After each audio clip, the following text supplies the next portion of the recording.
Thank you, Hannah. Welcome, everyone, and thank you very, very much for attending this very important webinar.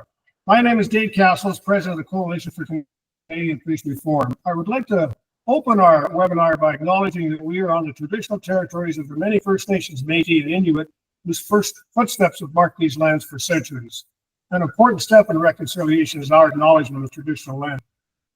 Our webinar is scheduled for no more than 90 minutes, and I ask everyone, the participants, to put your questions in the chat. Our two moderators will draw from the questions. If, in the interest of the sound for everyone, please turn your mics off until it's ready for you to speak. Just makes it much better for everyone else. I thought I'd start this morning by talking about the last study, a 10-year-old study regarding the current state of police research in Canada. That study, Economics of Policing study by Professor Kirk from Simon Fraser University, identified some significant issues, and I'd just like to read some of them. Police research in Canada, obviously, after such a detailed study, police research in Canada was found to be very disjointed, incoherent, fragmented, and inconsistent. It tends to be narrow, abstract, and insular. These are the academics' words. It's dismal as hell, and I was surprised when I read that. The state of police research has slipped significantly. Research is being done by accident. Most police organizations don't know what is important, how to use information, or even where to find it. The current state relies heavily on the United States and the UK. There's no funding and never has been any funding provincially, or little funding provincially. Now, Kelly might talk about that recently.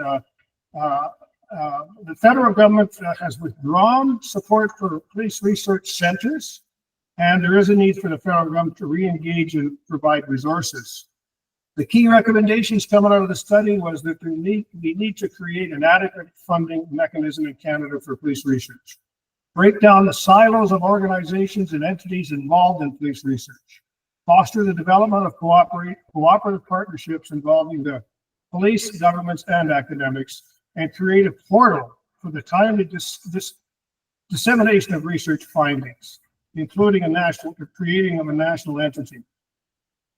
I find that study is now 10 years old, and quite frankly, I don't see any progress. Now, Kurt and others might talk about some progress, and I'm assuming most of it is piecemeal.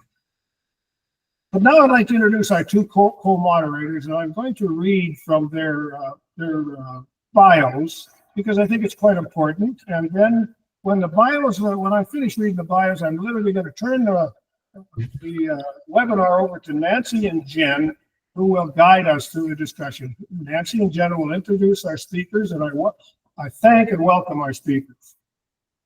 Dr. Nancy McNaughton is a PhD and is a health professional educator with over 30 years of experience in the field of simulation-based education, primarily working with simulated participants.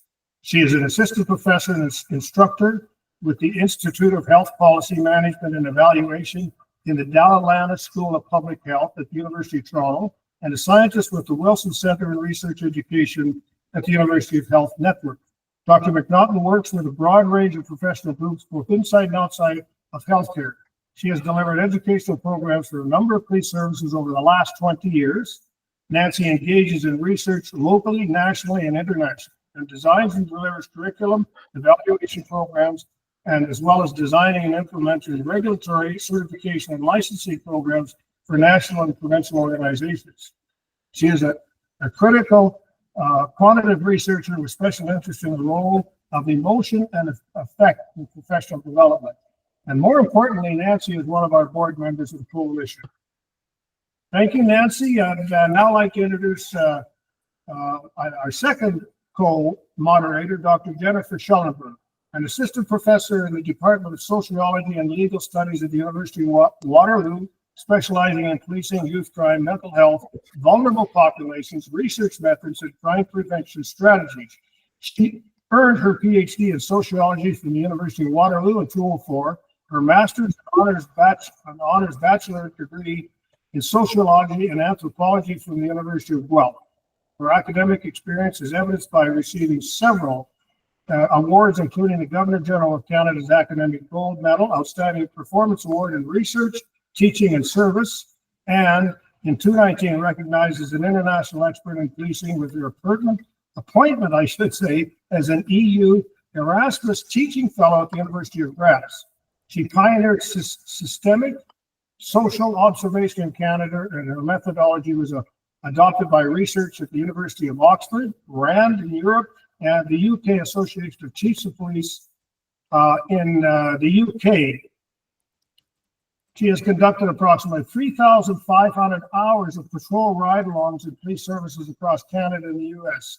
While that's a lot of hours, she isn't quite qualified for a police pension yet, but she's getting close, 3,500 hours. Dr. Schulenberg is an expert in policing with a focus on police discretion, deployment models, frontline policing training, and response to persons. She has published extensively in high-impact journals, publications read by police practitioners and stakeholders, government reports. I think I should leave it at that with the introductions. I thank both Nancy and Jennifer for agreeing to moderate this, and I'm going to turn the session over to them. Thanks to both of you.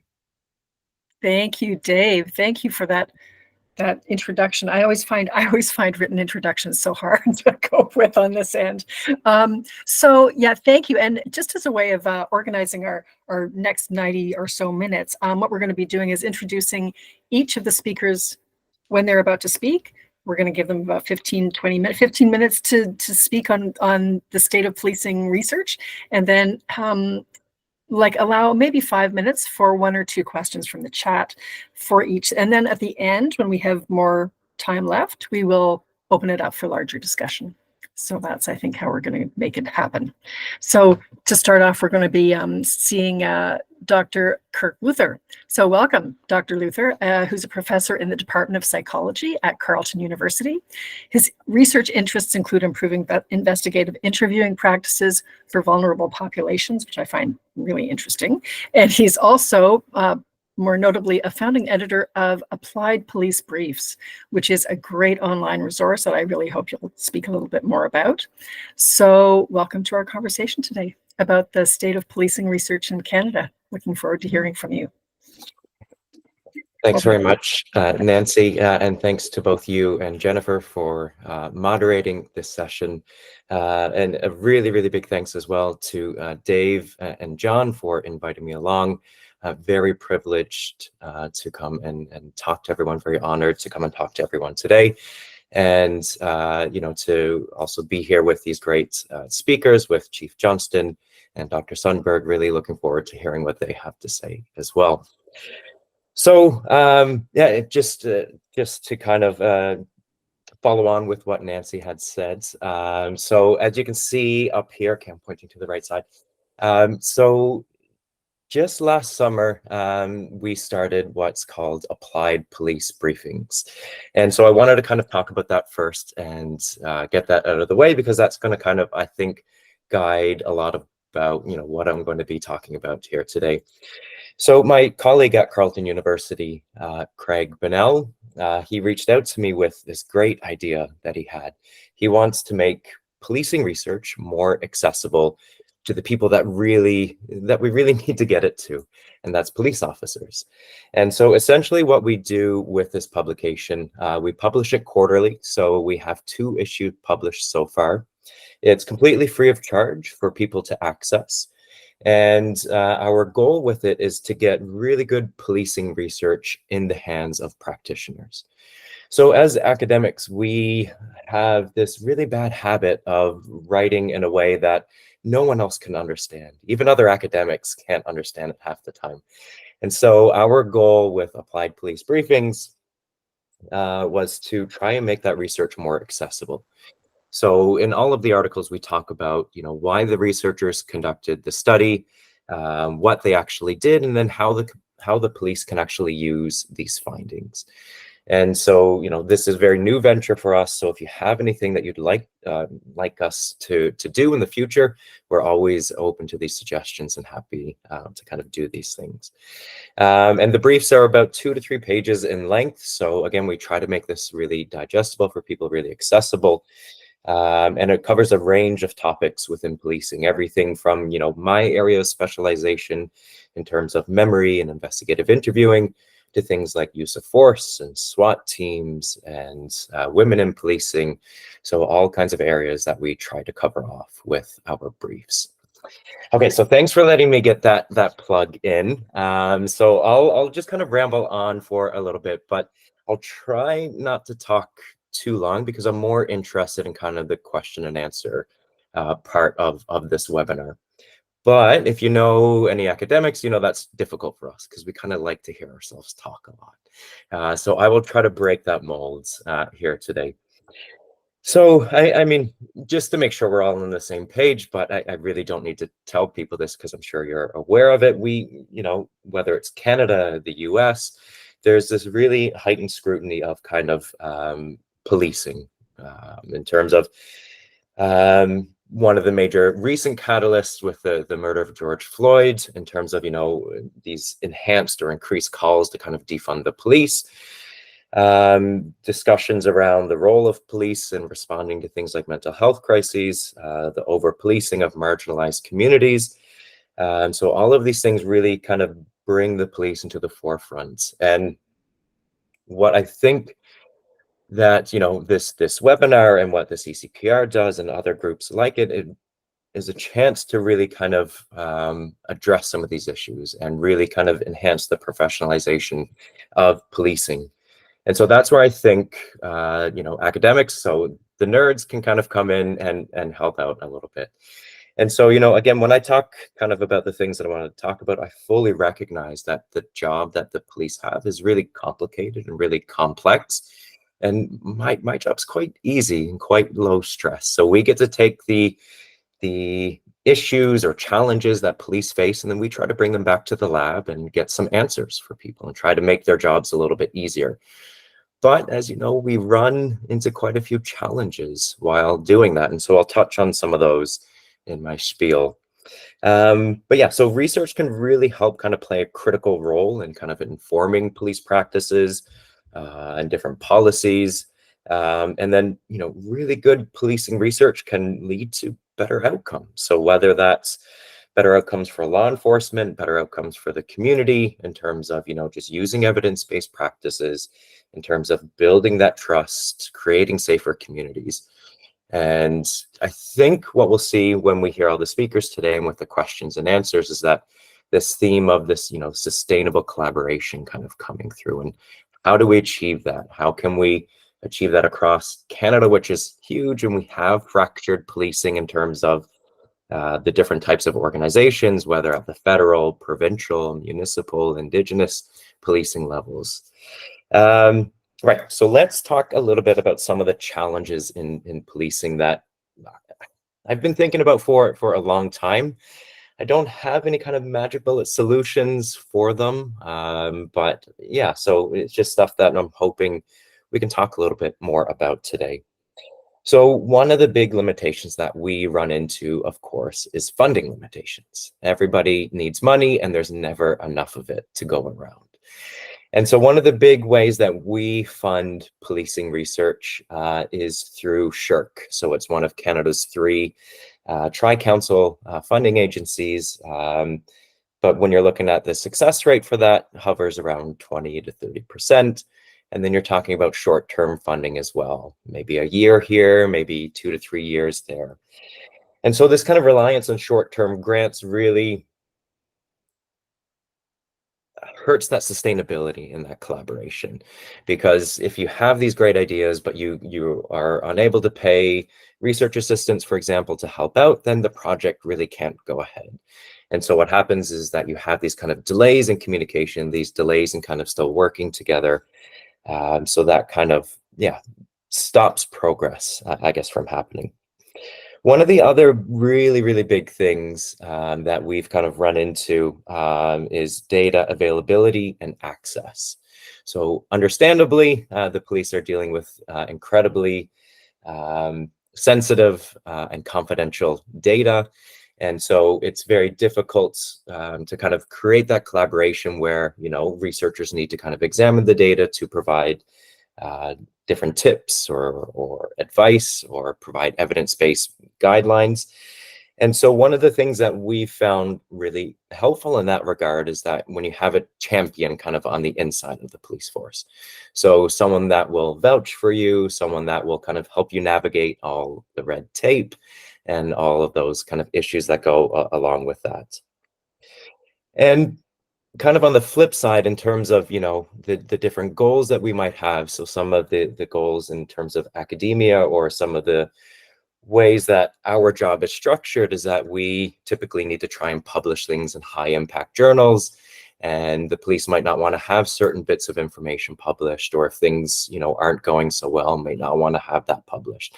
So I think trying to find these different incentive structures as well within universities. So, you know, it's not always on the policing side of things. It's a two-way street, and there's kind of barriers and challenges in both aspects.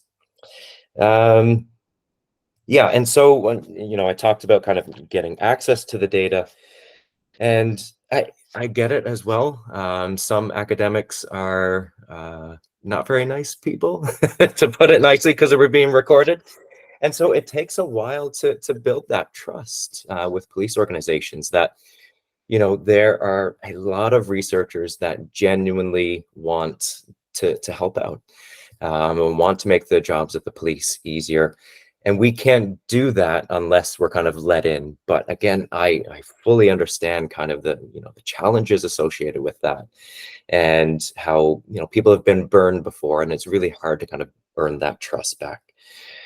But to try and have some sort of, you know, meaningful, substantial, sustained collaboration between police and academics on a larger scale, rather than just, you know, trying to befriend people or bribe them. No, I didn't say bribe, did I? So in terms of, you know, building that relationship with them.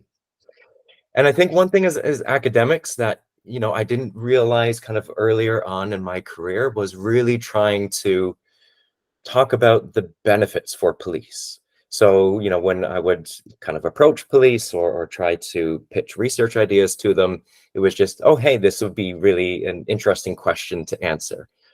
But it's like, what do they get out of it? So in terms of, if we can talk about, you know, that academics can provide training, that they can provide help with writing policies, so it's evidence-based or evidence-based guidelines.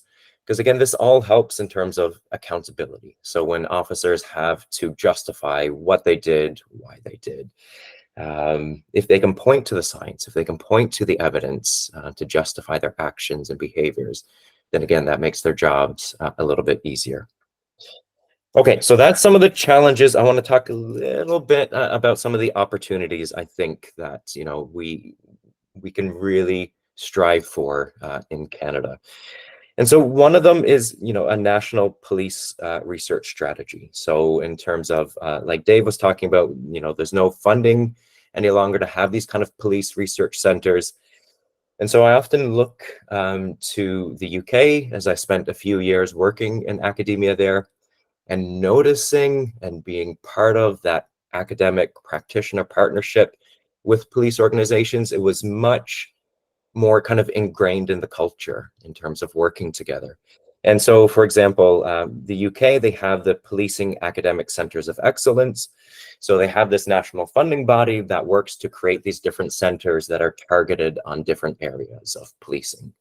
So within the UK as well, there's also the Chief Science Advisor, I think the role is called, I may have that wrong, for policing. So this is someone that works within the federal government that's at a very high level and really figures out, or really works with the police to figure out what are the main areas that, you know, we need research in, that we don't have the answers to the questions. And so having something centralized or standardized like that in Canada, again, I think would be kind of a huge step forward. Also in the UK, they have the N8 Policing Research Partnership, which is like the top 8 universities in the north of the UK working with different police agencies. So again, it's just really ingrained in the culture. And so kind of shifting toward that, I don't know how we do it. Maybe Chief Johnston has some really great answers for me. He's going to regret that I have his email. Okay. So knowledge exchange is a big one as well. So I'll throw it back again to APB. So again, when Craig talked to me about this idea that he had, this is really where it's at. So really trying to create this relationship with police officers in terms of, look, we are doing research that we want to be applicable, that we want to help inform practice and make your lives a little bit better. So bridging that gap between science and practice and making knowledge easy to access and easy to understand. The only other thing I wanted to mention, and then I'll stop talking, I promise, is kind of related to that ongoing sustainable collaboration. So I do a lot of training with the police and other different legal organizations. And one of the big things that we run into is that the training is often a one-time thing. So the skills that the police are learning, whether it's within use of force, whether it's within investigative interviewing, these skills are complex. And so to be taught them one time and be expected to be proficient at them, it's just, untenable. And so in terms of, learning a musical instrument, learning a new sport, we can't just expect to be taught one time and be proficient at it.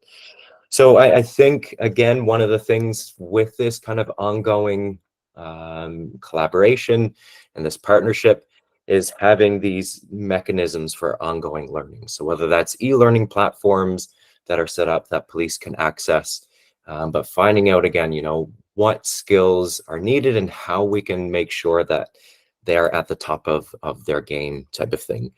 And I know resources are scarce and nobody has time or money.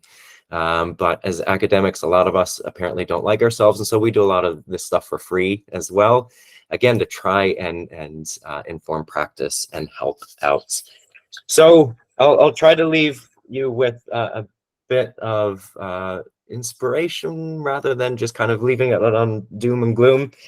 So there are, a lot of police officers, a lot of academics across the country that are hungry for this, that really, really want this, that really want to see change and will go above and beyond to kind of make this happen. And so I think Canada can easily be a world leader in this area, given the expertise that we have across the country. So I'll stop talking now and I'll pass it back to the moderators. So thank you everyone again for attending, and I'm really looking forward to hearing your questions. Thank you. Yeah, it's great. Go, Jen. Thank you so much, Kirk. Before I ask my question, there is a question in the chat, and it's, what would you want police recruits to know about research and policing? And good question. Followed up by, do they need to know anything in the first place? Yeah, so I think one of the big things that I think would be important to do would be to kind of demystify the research process really early on.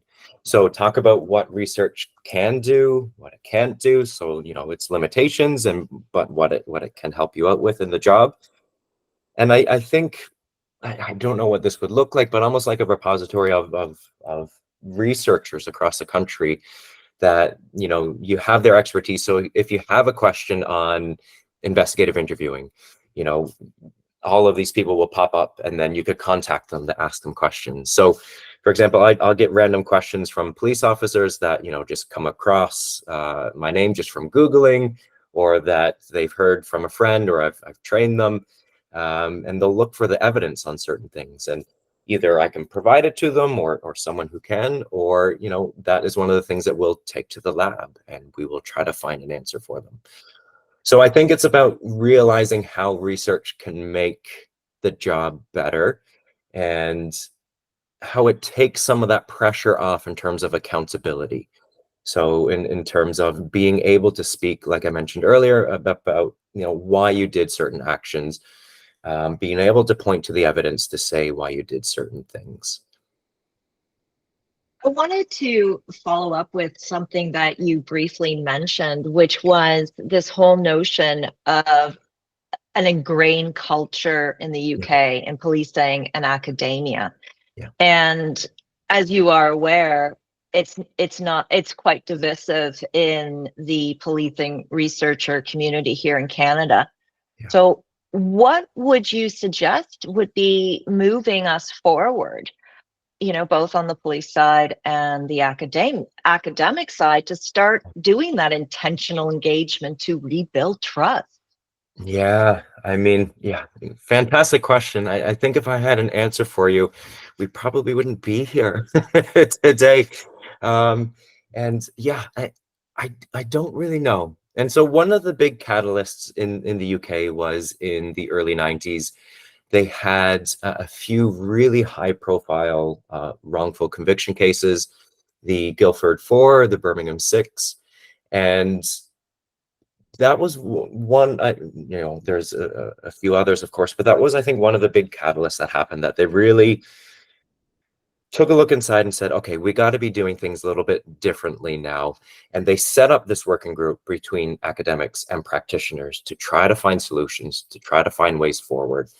And I think what you ultimately need is, people like Chief Johnston, who is a big supporter of evidence-based practices and research, to really champion these things and to really promote that culture within police organizations.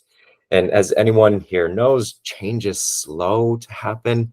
And within policing, you get a turnover in management, which comes with, a change in how things are done. And so progress often takes a step back in such circumstances. So having this sort of national centralized working group community, I don't know what I would call it, to really drive that change forward. And so what I hope that would happen is that we take a more proactive approach rather than a reactive approach. So rather than waiting for, again, something really terrible to happen and an inquiry to happen, and then for people to say, okay, we got to change things. Well, no, let's just change things now. Let's start working together and let's make things better. But as for a specific roadmap or guideline, I don't know, which is a terrible answer. Thank you so much for answering a question that doesn't have an answer yet. And that's the whole purpose for why we're here. Exactly. Before we move to the next speaker, there are two comments that I do want to bring to your attention. The first is from Janice Botner, and I'm so sorry if I'm mispronouncing your name.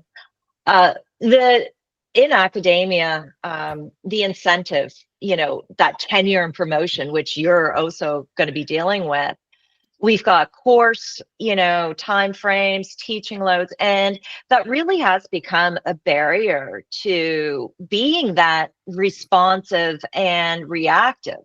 Yeah. And at the same time, the police, we've got that duality.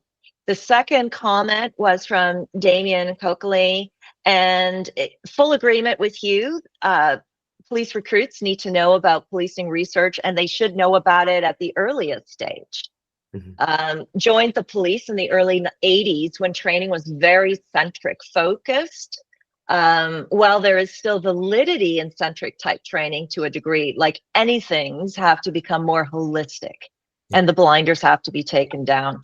I think that attempting to look at things more holistically from the get-go will develop the relationships that are required. There still will be a lot of work that needs to be done, but at least that will be the proverbial foot in the door. Yeah, absolutely. Did you want me to elaborate on either of those points? Sure, a couple minutes, and then we'll switch to... I'm going to be the time terrier and just suggest that we have, a short period of time, and if we want to hold on to that conversation, I'm giving it 60 seconds. I know I'm giving it 60 seconds. Okay, go for it. 60 seconds. Yeah. So to the first point and comment, absolutely. In terms of the incentive structures within universities, I think they need to change to recognize the value that academia should be bringing to the community. It's not just about publishing research and letting it sit on the shelf and get dusty. It's about trying to make real change in your communities. To the second point, one thing that reminded me of is one other thing I would tell police recruits is that research takes time. We run into problems all the time. There's going to be delays. And so I think managing expectations around that as well is important. Okay. Thank you so much, Kirk. So now we'd like to turn to Chief Rich Johnston. He has served at the Barrie Police Service for 27 years, and he has been in the position of the Chief of Police for 3 years now. He is one of those evidence-based policing champions within policing, and he pursued higher education to become as educated about applying research and evidence-based policies, and got a degree from a master's degree actually from the University of Cambridge. And that has all to do with applied researching. So without further ado, I'm honored to introduce Chief Rich Johnston. Thanks, Jennifer. Glad to be here. I know John, and folks, I understand how the webinars go, so I did send John a couple of slides on a PowerPoint, so you don't have to look at me talk or ramble on. So I don't know if this is going to work, but John, can you flip that on for me? And if I can control it, I will. Sure, right now. Thanks, Rich. All good. Share. Is that what you wanted them to look like? That is exactly what I want them to look like. And if I wanted to forward the slides, am I able to or no?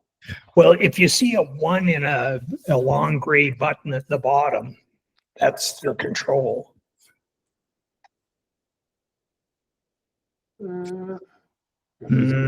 Maybe I got to do it for you.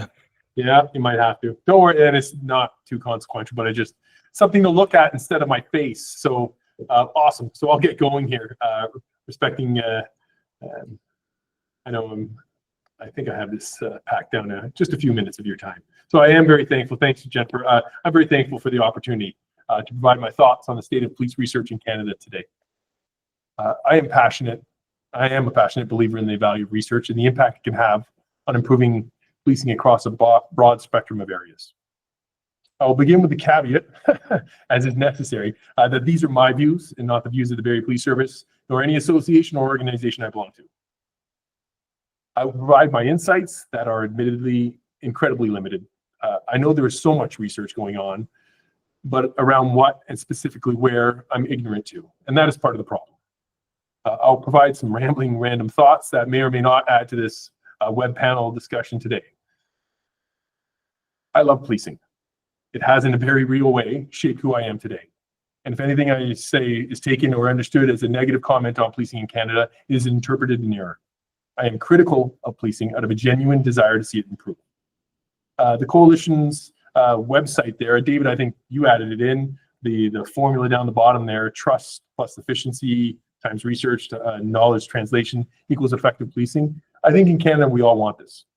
Policing holds a very special space in Canadian society. We are one of the few nations whose national symbols include a national law enforcement entity. While U.S. citizenry were promised life, liberty, and the pursuit of happiness, we Canadians are promised peace, order, and good governance. And the role of an effective, legitimate public safety service in that is incredibly important. Policing in Canada is in a constant cycle of change. That is much like the rest of society.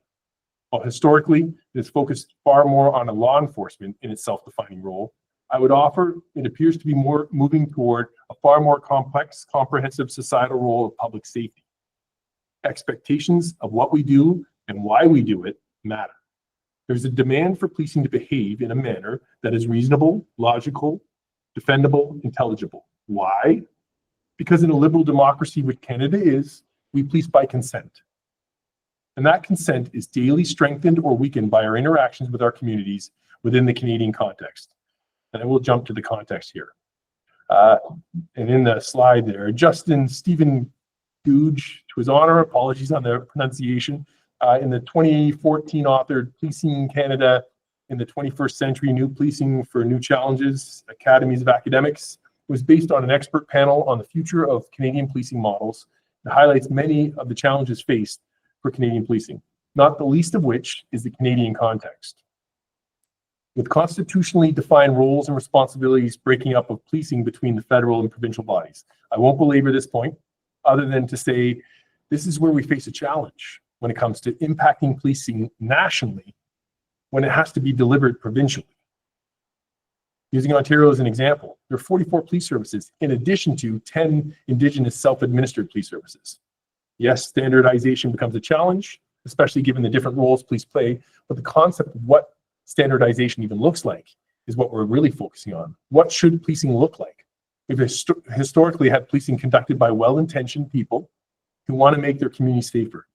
They sought to do so by engaging in actions and activities that they believe would further this goal. But as mentioned, policing has changed, and the demands placed on it have become commensurately more complex. The expectations have grown. What police do needs an underpinning beyond good intent. It needs a grounding in science and evidence. To do this requires investment in research around everything related to policing, what works and what doesn't.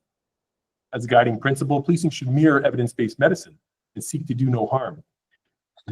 If I was being cynical, I would drone on about policing in Canada being in any way involved in gun buyback programs, scared straight type approaches to youth crime programming, and even DARE programmings, where research has shown them to be ineffective or worse, having a negative impact.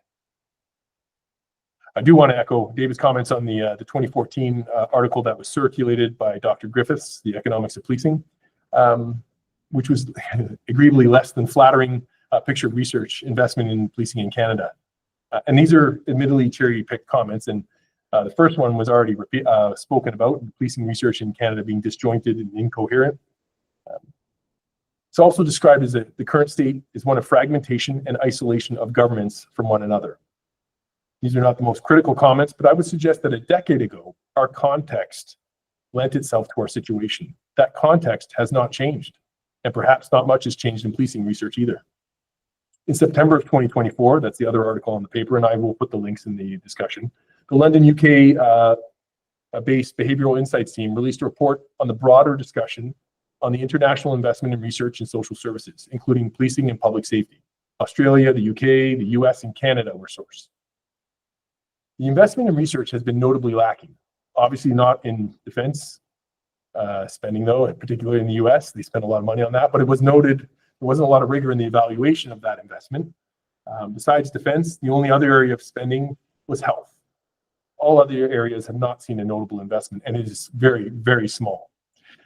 Interestingly though, if we look at what can happen, such as in health, we note that evidence-based medicine has made consistent and steady improvements with the investment in research. I would suggest that is quite telling.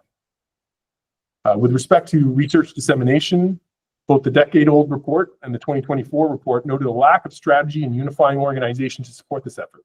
I would argue that still resonates as current state. I'm going to address this from an operational perspective. This is my bias, admittedly. Research devoid of organizational or operational impact is a different discussion. And as such, I'll just speak to applied research and in practical terms because I am a police officer, not an academic. So, and John, if you can move to slide 2 there to keep people's eyes busy. So where does one go if you were me? In policing, looking to leverage research. CIPSERT, Canadian Institute for Public Research and Treatment, Safer Cities Initiative, Edmonton and Peel Regional Police in Ontario deserve some kudos for that. Various police-related conferences, speakers, and I will, recognize both the Canadian Association of Chiefs of Police and the Ontario Association of Chiefs of Police. Every once in a while, you get a research-based speaker discussing some of their work. I know the CACP had the Global Perspective program. I believe that is on pause. The command post out of CACP may have an article, same with the OACP, the HQ magazine. And these are positive ways that, like, if you're me, you're looking for research, where do you go? I will speak a huge shout out to Carleton University, the Crime Lab, and in particular, and it's been spoken to, but applied police briefings. This is desperately what Canadian policing needs. We need it translated into normal language, into cop talk, however you want to say it. It's incredibly valued, so thank you for that.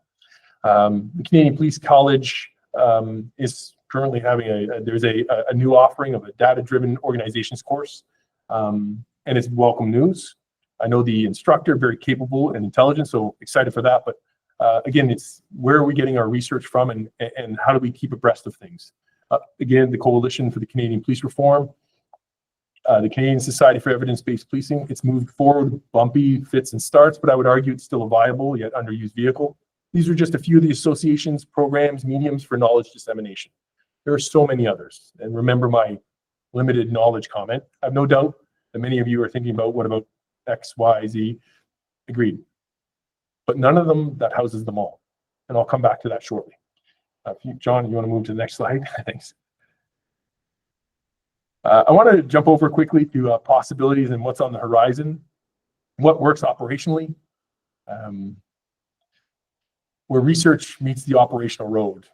There is a vacuum and a disconnect between theory and practice, from my perspective, and I say witness the rise of the pracademics within policing. Police officers actively engaged in research with an academic partner or without, trained in basic methodology and hypothesis testing. Exploring micro research in public safety, Doctors Noni McDonald and Rose Ricciardelli, I'll give them a shout out, and high fives to Durham Regional Police in Ontario for opening up this avenue. And the principle involved in that is basically to democratize research, helping practitioners understand methods and developing research questions and then applying them to an actual operationally valuable effect. Some other notable bright spots there. The Canadian Association of Police Governance is drawing on presentations and content with more research-driven practices. And there's a hope there that there's potential for that to impact the police services that that body governs. And that's basically all police services. There was a conference in Ontario last year, and it was sold as an operational research, and that one oversold. Various police services are engaged in research. So many of them are. Policing wants to improve. So many services have specific units that are involved with academic institutions. I will speak to the economies of scale depending on the service size. I know there are some RCMP representatives in the viewing this, but there is a huge amount of work going on in the RCMP and research, but we don't all know about it in other services, let alone the RCMP. And I have to throw this out there, the Canadian Society for Evidence-Based Policing, the Building Bridges That Blue. This is coming up in November. Sold out as a conference. And then some expansions were made in the room and arrangements made, and then the venue sold out again. So a month before, which is unusual for policing because we usually wait to the last minute. So there is a waiting list, and there's a desire to feed a curiosity. But even more heartening, organizations, if not already doing it, want to do it. This is a very good sign. John, if I can move the slide forward. I was asked, thanks. I was asked what didn't or hasn't worked with research. So I'll quickly comment on some of the barriers where we have failed. I know Kirk's done that already, but I'll speak to a couple. There are many. I'll ramble off a few here. Historic distrust. Real or perceived, police getting burned by academics. Perhaps some researchers may have had an agenda. Police initiatives without rigor. We see that they are doomed to succeed. We never rewarded failing forward. Their career ending. So everything we did worked. It had to, even if it didn't, which it regularly didn't. Desire for rapid turnaround. Police are operationally focused. Now try discussing that with your academic partner in terms of timelines and pragmatic officers wanting to shift aims midstream, because operational social science ain't in the controlled lab. It's in the real world and it's messy. And I understand research and ethics boards are super flexible. If we're doing it, it needs to work. Randomized control trials at the best of times are hard to run or really complex and difficult, and I understand that, let alone with organizations that are solution focused. So if we, the police, think it will work, it's best to get everyone doing it, not just some. Sounds good, but it isn't so helpful for the research. How about the old debate, craft versus science, the undervaluing of academics and academia to help inform practice. A huge one is mid-level managers, and the research shows that are the group that with the greatest influence. We're not focused on in terms of buy-in and implementation involvement. It's still a current issue and a whole host around culture. John, can you move forward, please?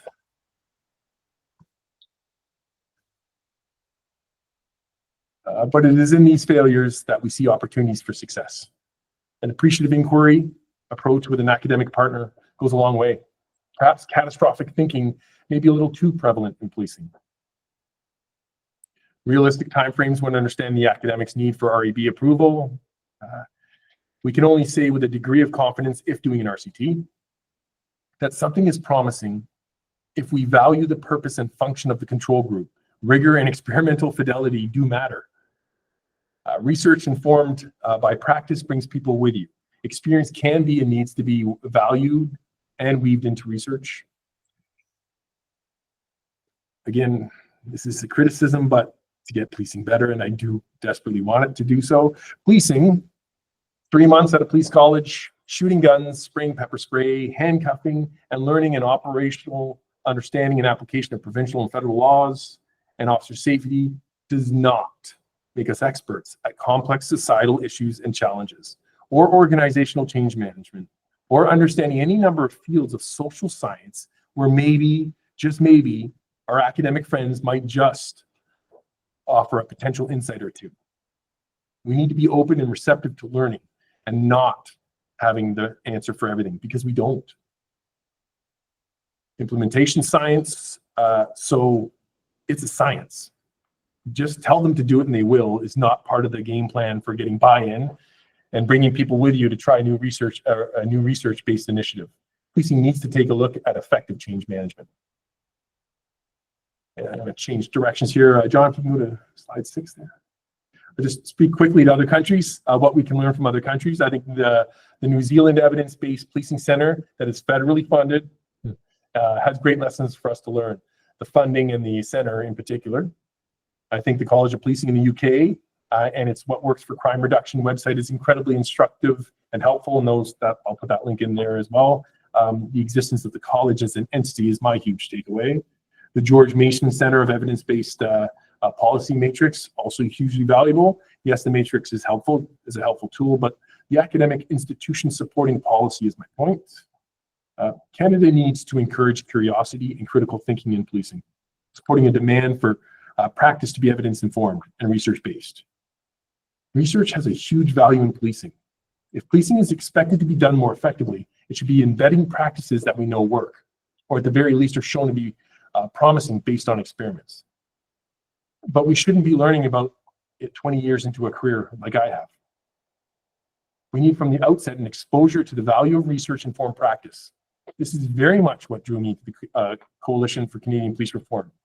If you want the honor and privilege of being a police officer, you need to be exposed to and understand concepts such as the law of crime concentration, procedural justice, focused deterrence, the value of crime analysis, and understanding the difference between noise, regression to the mean, and significance. We need a sound education that includes practical application of research informing hotspots policing, restorative justice approaches, place-based strategies for reducing crime, person-based strategies for reducing crime, trauma-informed, victim-focused practice. That one's for Dr. Luther, and the amazing work being done in investigative interviewing. Look, folks, if we know something works, why the hell aren't we doing it? John, I'll get you pushed to the next slide there. If policing is that important and plays that vital role within society, and let me be clear, I believe that it does, then let us treat it that way. Let us explore what a federally supported central housing of what works looks like. Let that be our clearinghouse. Police services can easily access or be made aware of the newest research. Tomorrow is my next police service board and has the Inspectorate of Policing in Ontario attending to meet for the first time. During inspections, how much better would our policing be if it wasn't just about being legal in our practice and policy, but my service along with the others were encouraged to adopt research practices which lend themselves to better policing and stronger claims of our legitimacy. My organization, like so many police services in our country, are made up of dedicated members who place service above self. They want to help their communities. Providing them access to, knowledge of, and encouraging them to be active participants in the creation of sound research equips them with actionable tools and initiatives that can have the impact on community safety that we all expect from our guardians of public safety.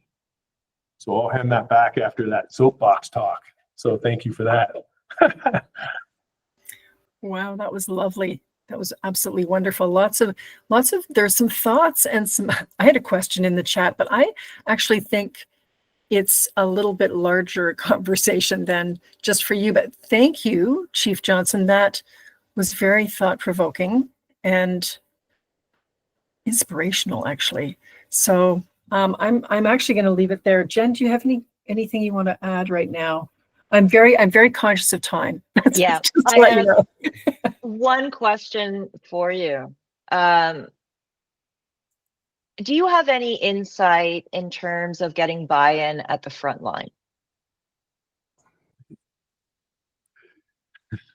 Jennifer, you know very well and good. There is research that exists and where we should place our focus, and of course it is that frontline supervision level. That's where you can start. But it's been explained to me repeatedly. You know, this is how you do it, like from different perspectives. But the reality is, it's not starting at that level or at this level. It's starting at the top, middle, and you know that working the foundation of any organization all at the same time. And it's so messy. And so, I mean, yeah, you can't over communicate enough. What's that? The grants writing there. It's like 7 to 10 times you sound like a broken record. Only then it starts thinking, Adam Grant, I think again. I mean, it's, yeah. So, I mean, the research would suggest you should always focus on that frontline supervision with the most influence. But I mean, if you're, if you know all the maidens, salespeople, and connectors, then that's who you would focus on. Thank you so much, Rich. That was truly informative. There are a lot of comments that are in the chat, but I'm going to leave them to the end and move on to the next speaker. Nancy, did you want to introduce Dr. Kelly Sundberg? Yes, welcome back, Dr. Sundberg. Dr. Sundberg is a criminologist and an associate professor with the Department of Economics, Justice and Policy Studies at Mount Royal University, and who, I think before becoming an academic, he spent 15 years before working with the Canadian Border Services Agency. And so, Yen, you were part of CCPR's really beginning days, right? You were right in there at the start. So thank you, Kelly. So your work aims to bridge the gap between theory and practice. So perfect placement here in this conversation, and provide actionable insights that significantly influence public safety and security policies and practices, and that are evidence-based. So thanks for joining us, Kelly. I'm looking forward to hearing your perspectives on the state of policing in Canada. So thank you so much. Well, thanks, Nancy, and thanks to Dave and John for inviting me, and to Rich and Kirk for your comments, and of course Jennifer and Nancy for moderating, and thanks for that lovely introduction. So yes, I spent before I was an academic, I did spend little decade and a half, roughly, so little over 15 years predominantly as an investigator with what used to be Citizenship and Immigration Canada. And before that, I was a customs officer. And then 9/11 happened. And my trajectory to becoming an academic was in fact triggered by the federal government the years shortly after the terrorist attacks by Al-Qaeda in New York and Pennsylvania and Washington, D.C. There was a program within the Treasury Board and within the federal government during the creation of Public Safety Canada, the creation of the CBSA, to find subject matter experts for various components of how to create the CBSA. And I was fortunate enough to have my master's degree paid for. And I see Graham Avella, a colleague of mine, who we did our master's degrees together back in those 20 some odd years ago. And then I worked in Ottawa on developing mostly use of force policies, warrant policies, and investigation policies that the CBSA has implemented now. And after completing my time with the CBSA, I did transition to an academic career and completed my PhD in criminology with a focus on immigration enforcement, with a focus on reform. So I know we're talking specifically on policing, but I actually would suggest that small p policing, or law enforcement in itself across the board, anyone who has the powers to effect an arrest, to take someone's civil liberties, and carries tools to affect that, such as intermediate weapons or firearms, also should be. We should also be thinking about this larger pool, but specific to policing. Myself and Dr. Graham Abella, the chief of Tabor Police, who I noticed is on here, and another good friend and colleague, Dr. Christina Wick, who's a detective with Kyrie Police. For the last probably 5-6 years, we've been exploring the professionalization of policing, and with the understanding or the belief that the practice of policing has evolved so much since 1829, when the London Metropolitan Police were formed, or when we think back to Sir Robert Peel's development of the London Metropolitan Police, or the Royal Irish Constabulary, and how these have greatly influenced and informed policing in Canada today. Those two models, both informed greatly by Sir Robert Peel. We believe that since 1829 or thereabouts, since the early 1800s, the first era of civilian policing, that the practice of policing has become incredibly complex. It is very demanding. And just like other occupations that have transformed into professions, our hypothesis or our belief is that the practice of policing is now hit that tipping point where it should become a true profession. Nancy or Jennifer, if you could bring up that slide 15 on the slides I sent you there, just with the difference between a profession and an occupation. I'll just walk through those, or I can share right now, whatever's easiest. I'm only going to use the one slide, so I'm just going to ask John if he can do that for us, because I don't know if I have access to both this and the PowerPoint. So slide 15, is it? Yeah, slide 15, occupation versus profession. So the work that Graham and Christina and I have been doing and presenting at various forums has looked at what would, by having a college of policing or a professional association for policing, similar to law societies, colleges of physicians and surgeons, or other former occupations that have evolved into a profession, what this could benefit, how this could benefit policing and more importantly, the public. First and foremost, by how any professional association, be it for lawyers, engineers, doctors, accountants, architects, the list goes on. First and foremost, the whole purpose of having a government sanctioned, regulated professional association or college for a group of professionals is that its primary aim for any profession in any province is to protect the public from malpractice and malfeasance, professional malpractice and professional malfeasance. And what that does is and how is that achieved? Well, it's achieved through a number of aspects. One is there's a criteria for onboarding or becoming a member of that profession. I noticed that one of the comments about the having a university degree, maybe don't agree, but agree that a high school diploma isn't enough. I think that's fair. I think that for a general duty constable, would a degree in biology help? No, but if they're in forensics, sure.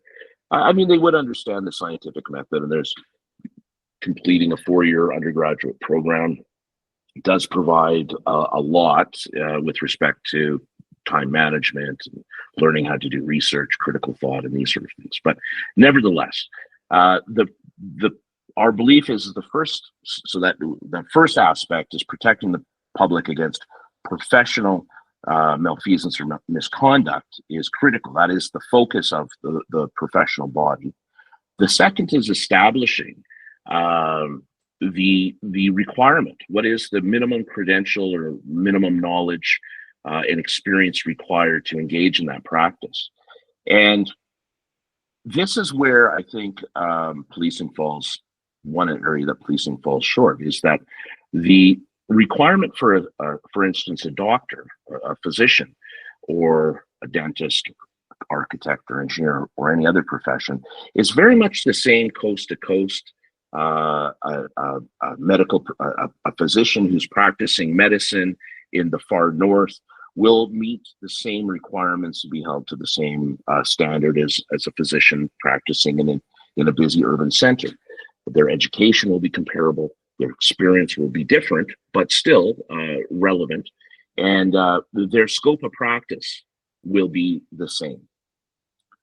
So having a credential established by the profession, identifying what are the core competencies, and Graham's done quite a bit of work around this.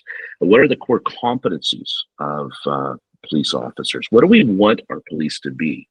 What skills, what knowledge should they have? That is through a professional body would be established, as opposed to a police department or the provincial ministry responsible for the police. The second is ensuring that there's a self-regulation component. So there would be a body that you have to become a member of, licensed with, or accredited through, and that unless that body recognizes you, and I would suggest that the only way to legally do this in Canada is under Section 91, it would be for federal law enforcement agencies, and for policing agencies under Section 92 of the Constitution Act, it would be provincial. It would be provincial professional bodies, same as what we see for lawyers and others. But having that self-regulating body that reviews and oversees the credentials, sets the credentials, ensures people have those credentials, and then imposes some probationary period or some testing to ensure that those entering the profession have those competencies at a level that they can carry out their professional duties in an objective, fair, and informed manner. What's more to that is by having a professional regulation, or having a roster or a registry of professionals. This also ensures that should a professional move to another province, should that professional be questioned on their conduct, that there's a body that that members of the public can search for that professional to ensure that they are licensed, and future employers can too. So you're not having someone who, I'll get to the issue of internal investigations in a second, or investigations regarding professional misconduct or malpractice, malfeasance.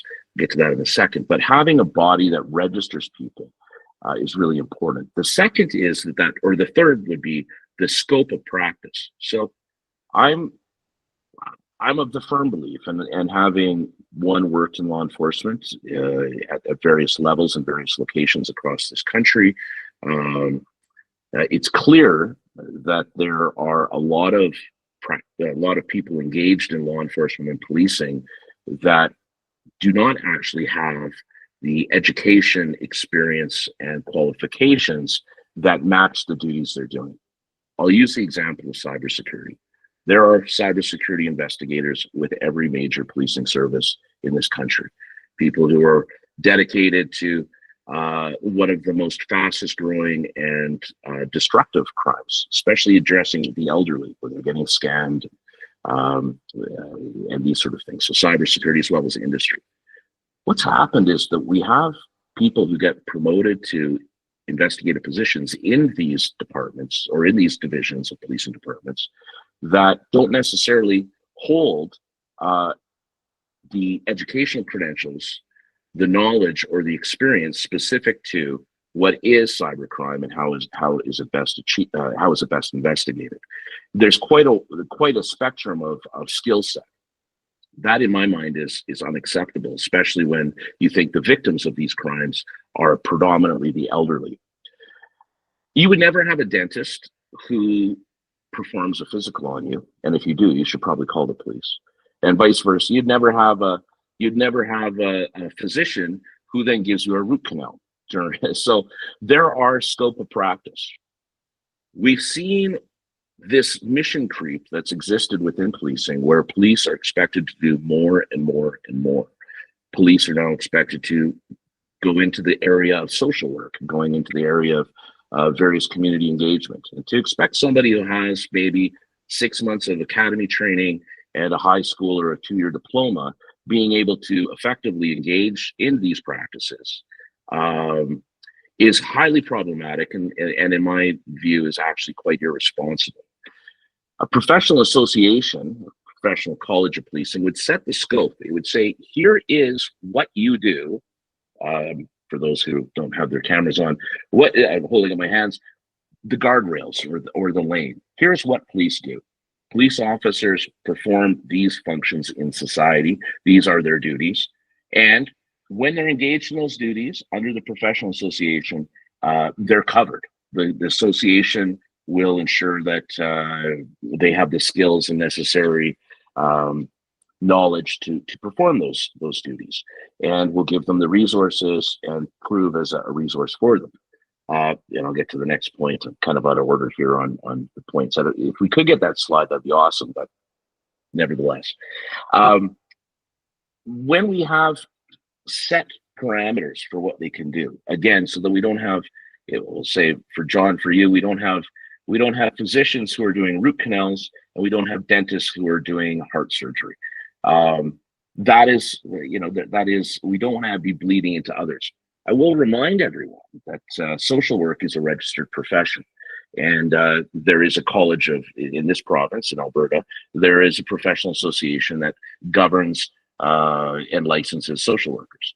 So that notion of having mission creep would be eliminated by a professional association, because it'd say, you know what, the public or the government or whoever is asking for police to engage in quasi-social work, in fact, go and speak to the social workers. They're the registered professionals to deal with those issues.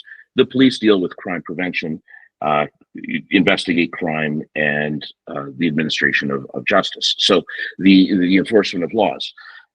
Having that scope of practices is really important. The other aspect that a professional association brings is it develops a body of knowledge, and that the body of knowledge grows over time. So what we're talking about, where there is, as both Rich and Kirk noted, there is a dearth of funding, and there's definitely no sustained funding available to develop. Oh, thank you so much.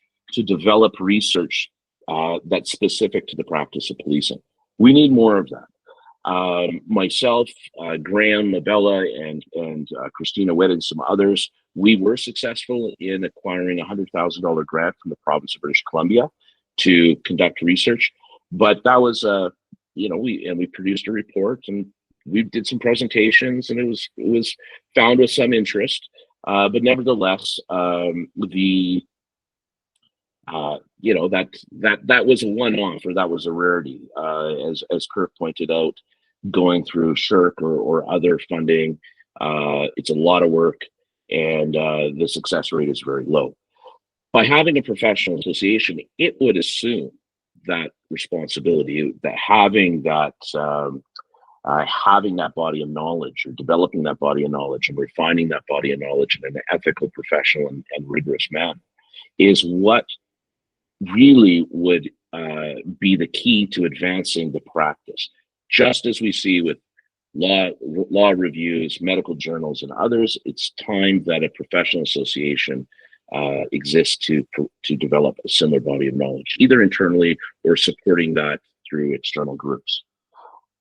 The last component is the investigation. So what happens when there is an allegation of misconduct or malfeasance? In Alberta, we are seeing a new change, which I think is quite positive, whereby the province is establishing the Alberta Police Review Commission that will take on all Police Act complaints as well as criminal code complaints against police.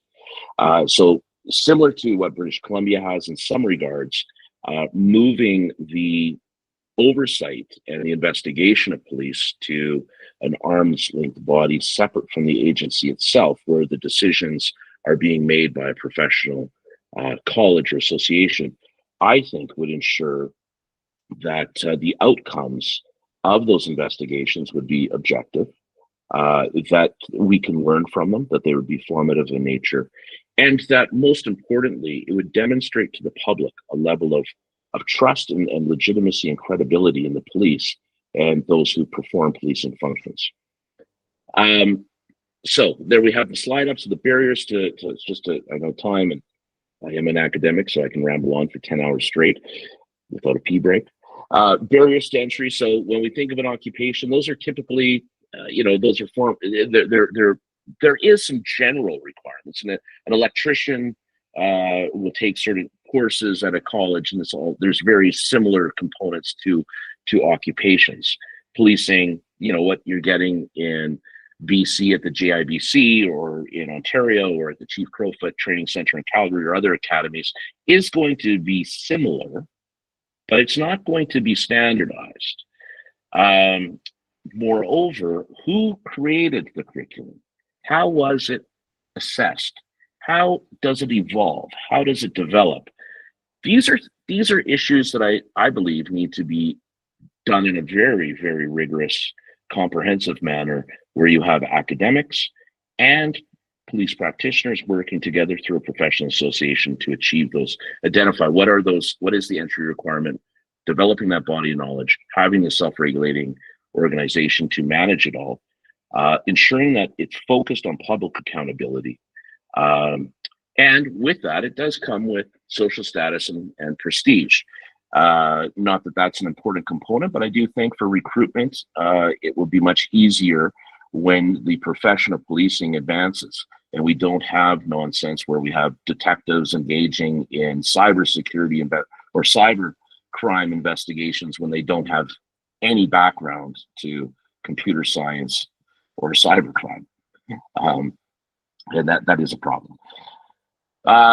Again, I think I'll end it off here and open it up to some questions, because I know we're running out of time, but thanks for listening to me on why we should have a professional college of policing, and maybe someday a professional college of law enforcement for every province, as well as a federal body that ensures all of our federal VRC and any agency under Public Safety Canada, or any federal agency that has employees who carry the authority to arrest somebody and to lay charges.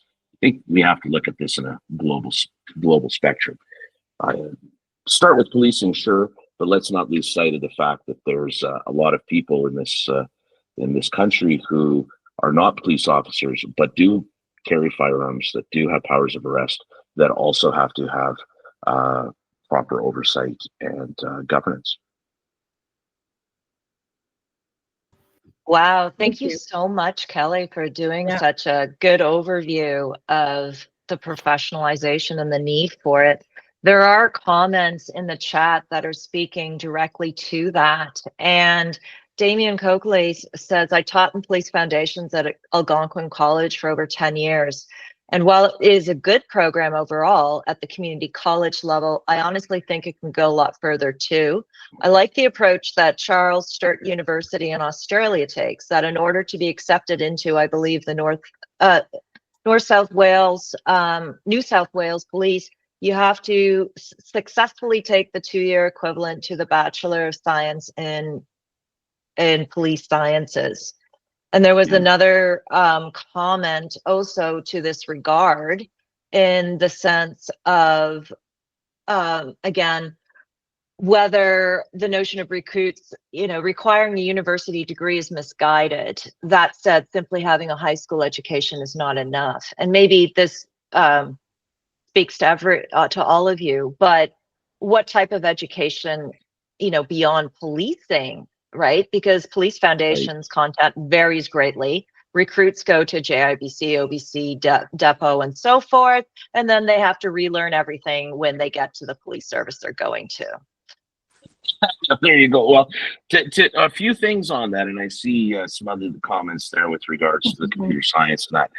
How it would work, or how it does work through existing professional associations, is that the professional association has a relationship with the universities. So for instance, John, who's a physician, he would have to have graduated from a medical school that is recognized by the College of Physicians and Surgeons of Alberta. He would, so the University of Calgary and the University of Alberta would work closely with the College of Physicians and Surgeons to ensure that their curriculum and their delivery meets the needs of the profession. Vice versa, the College of Physicians and Surgeons can draw on the expertise of the medical scholars at the University of Calgary and the University of Alberta. The same is true for the Law Society.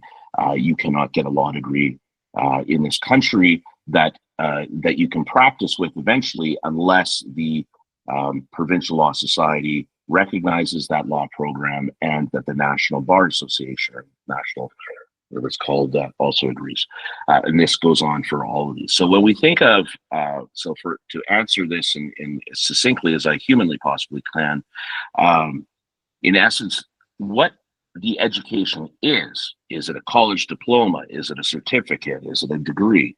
That would be determined ultimately by the professional association, by the professional. So in establishing a professional college, one of the first steps in that would be for the I guess the founders of that college to determine how are we going to establish, how are we going to identify what are the core base competencies that a general duty police officer, an entry-level police officer must possess before they can practice policing. Subsequent to that, and to the comment with regards to the cybersecurity, would be the same as true. So when the College of Policing, we'll call it the College of Policing for now, identifies what are the core competencies for entry, it must also identify what are the core competencies for specific practice. So again, John, I'm going to draw on you. John, you're a cardiologist, aren't you? Anesthesiologist. No, Kelly, retired anesthesiologist. Anesthesiologist. All right. Drug dealer. Licensed drug dealer. So John, who's an anesthesiologist, I would suggest probably if he decided that although he's a physician, he wanted to perform eye surgery on somebody, and John did decide, let's say he's working in family doctor up in the middle of nowhere and someone had an issue and John decided that he had to start doing, he was going to start doing cataract surgery, and it went awfully wrong and someone complained to the College of Physicians and Surgeons. I'm sure John would be in quite a bit of hot water explaining to the College of Physicians and Surgeons, even though he has a medical degree, even though he is a physician and a licensed physician, why, when he's an anesthesiologist, was he engaging in an area of practice that he has neither the training or experience to engage in? And that because of that, he put the public in danger. So the same would be true if you're going to be a detective of any area, or if you're going to be a leader, or what have you. The college would establish what is the minimum education, credential, training, and experience you have to perform those higher level functions.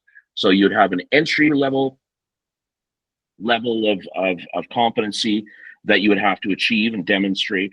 And then you would have, depending on what your function is, your specialized function, you must have specialized education, training, and experience before you can practice that specialized function on your own. So the college would establish that.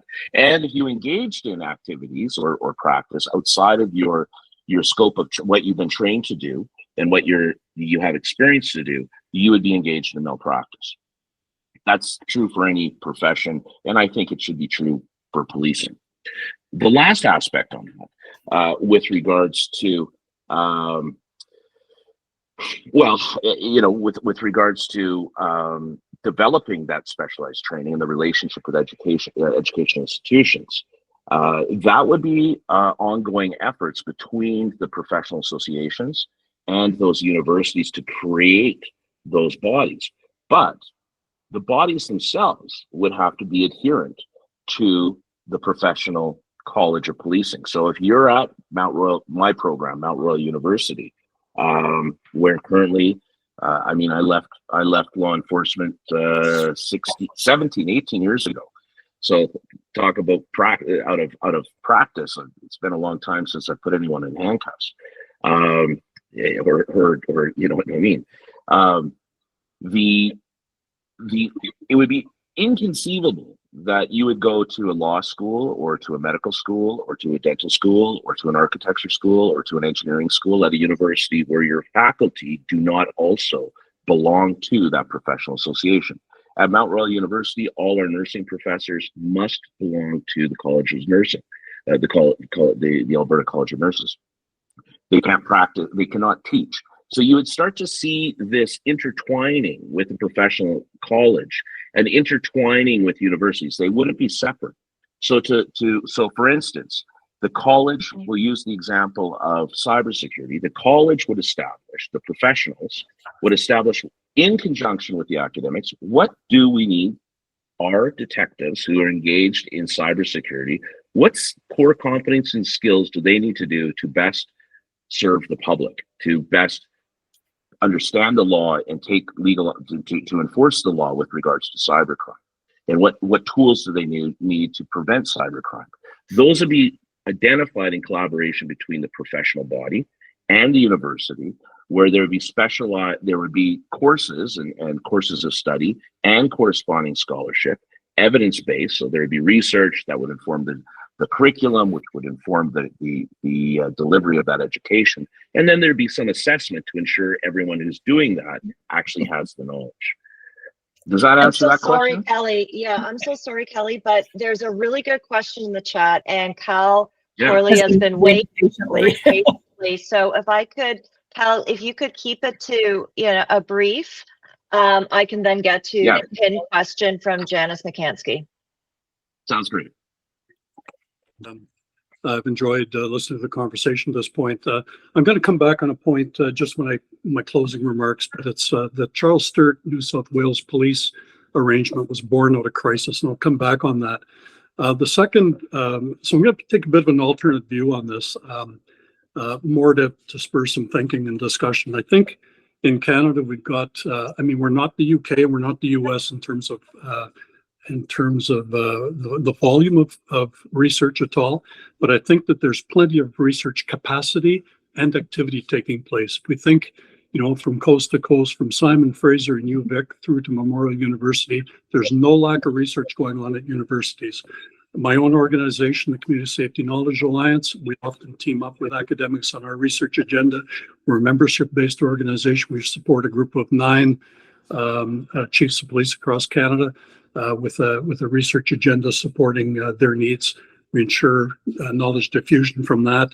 The Canadian Police Knowledge Network, I could go down the list in terms of some others in the nonprofit that are involved in this space as well. So I don't think there's a lack of it at all. I think, though, that it's not strategic, nor is it aligned. That's point number 1. Point number 2, police leaders in Canada, I think to Rich's point earlier, police leaders across Canada welcome research as long as it's not critical of them personally or their organization. And the minute it is, there's a real, and I've been at the front end of this pointy stick, trying to convince fellow senior executives in the RCMP on important research when I was there to be done. But as a fellow put it in 1981 thesis that he wrote about organizational change in the RCMP, he talked about one of the things that will always hold it back is a senior executive cadre with an institutional disregard for research, and that's a quote. And I don't think in policing in the main, the Rich Johnsons, the other police leaders across Canada that are of that mind are not the norm. So the police leaders, though, when they do want research, they need it they need it to be relevant. In other words, it needs to be applied. The conceptual is really not what they're interested in. It's got to be timely, and it's got to be relatively easily transferable for diffusion amongst their people. Third point, the federal division of responsibilities under the Constitution make this exceedingly difficult, as John and David and I have talked about over the years, in terms of seeing a college of policing at a national level, going to be really difficult. So where can we go from here? Number 1, we need a coalition of the willing. Back in 2011, 2012, when we were moving forward with the economics of policing discussion across Canada, there was a Public Safety Canada sponsored it. It was a research symposium held in Vancouver. There was about 130, 140 academics and other academics that were involved in that. Lorraine Mazerol came up from Australia. There was some came in from the UK for that. And that was all about a more cooperative effort. I think, Jennifer, you might have touched on it at the beginning or in your opening comments, in terms of more cooperative, something akin to what they have in the UK. We need some centers of excellence across these universities. Instead of every university vying for the same space, we're duplicating research in many cases, particularly when it's sponsored by police services. Police services don't know, and I can tell you this from the work I do across the country with police leaders. Police leader A doesn't know that police leader D and F are also doing the same research. The Canadian Police Knowledge Network have got three courses on trauma-informed policing produced by 3 different police services, all covering the same ground. We got to ask ourselves why. So when it comes to the police, you don't go back, like CACP had their research committee going, spent an exorbitant amount of money, never produced any research. We need a commitment from CACP that they're going to be getting in real terms behind a research mandate in cooperation with the universities across Canada. We need a coordinated effort amongst the coalition of the universities, break down some of the silos. We don't need everybody tackling the same thing. There's lots of space for everybody, but you start interfering in interests here. So I'm well aware of that. But an easy start on this, to me, and it's a natural opportunity, and I'm coming back to Charles Sturt here in a moment. The natural opportunity is by virtue of the recommendations out of the Mass Casualty Commission. You'll recall that they called there for, as it pertains to training, we need a cooperative effort between 1 or more universities in the country and the RCMP and policing more generally to drive out something akin to what Charles Sturt doing. Now, to me, that's a ready-made opportunity. Is it going to yield the kind of results for, kumbaya, we're all in a research mode together? Probably not, but it's going to set the stage. Now back to Charles Sturt. Back when the Woods Commission in Australia were about to come out with some devastating findings in terms of corruption within the New South Wales Police, the Commissioner of the New South Wales Police of the day, this is 28 or 29 years ago now, got together with the president of Charles Sturt University, and they said, what can we do about this to preempt this? Professionalization of policing was really at the heart of the concern. And 28 years ago, they forged the relationship about co-development, co-implementation, and co-monitoring of the recruit training. Now, for those that don't know, the New South Wales Police is about the size of the RCMP. It's about 31,000 employees. That's been alive now for 28 years. There's been huge derivative benefits from that relationship. The students that go into Goulburn, they have no idea often who's doing what in terms of who's behind or who's doing it. But they come out of it, as somebody mentioned earlier, with an associate degree. They're 6 or 8 courses short of a degree. Their latest data is within 5 years, the majority of those candidates do go on to complete their full degree. Now, I wanted to close with a comment, and but I got carried away by myself and I can't remember what it was. I guess what I was going to say is this is entirely doable. We can only go at the speed, we can only go with the grain of the tree that is before us. We can't go faster than that. And we've heard lots of discussion about trust, the relationships within academia and between academia and the police.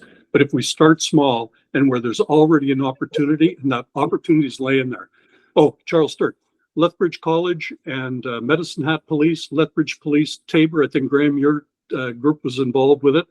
Won't go into the details, but they put something together very similar in terms of the college supporting the police services on their training, and even the operational training, which the police took responsibility for, was done under the umbrella or under the aegis of the college to ensure appropriate academic rigor, and that was there. Anyways, I've run out of all the energy I've got. I'm going to sit back and listen some more. Thank you. Thank you so much, Cal. Thanks, Cal. We've run out of time. I just do want to make a point that the government, and this was one of the comments, what role could the Solicitor General of Ontario play? I think that that's a big piece of bringing professionalization and a center and education together.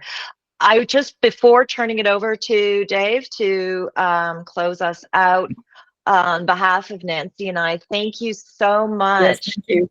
Thank you. Kirk and Lovely. Kelly and And Rich, thank you. for all of your time and the information that you've provided. It's been extremely interesting and Thank you. informative. So, Nancy, unless you want to say something, I'll Yeah, turn it no, over to Dave. Absolutely agree. I can turn it over to Dave, and thank you for all your time and your effort in putting together your presentations. It was really, really interesting. I can't wait to listen back to it. Yeah, very well done. Thank you. Well, thanks Over to to you, Dave. everyone. Let me, first of all, express my appreciation to Cal for his comments. Cal's been a long-time supporter. Cal, we see the National Center of Policing Excellence really pulling everything together that you talked about, not in a confrontational, but bringing organizations together to achieve what you just said. So let me just say I want to thank the speakers. First of all, our moderators that I think have done a wonderful job. All of our speakers that have contributed significantly. Kelly Sundberg, you described that very well. Kirk, your experience and your knowledge to bring this forward has really helped us. And of course, Chief Rich Johnston. I guess what I wanted to say is thank you for your comments, Cal. I want to thank Graham Abella and Armand Labarge, former Chief Armand Labarge, for being in attendance. Also very supportive, and recognize Mike Federico, who is chairing our working group to see the creation of a National Center of Police Excellence, and that's going to take some time. Mike Federico is also vice president of our coalition and will continue to work hard to move our mission forward. I don't want to belabor the point, just thanks to all of our speakers. Thanks to Hannah for assisting with our marketing. We're a little over time, but particularly the speakers, to all of the participants, and we'll try and build something out of this webinar. It will be on YouTube and our YouTube channel. For those of you who want to watch it again and pick up on anything the speakers said, John will have it on YouTube very short. I believe this has been very productive. I feel very good about it, and I thank you all for participating.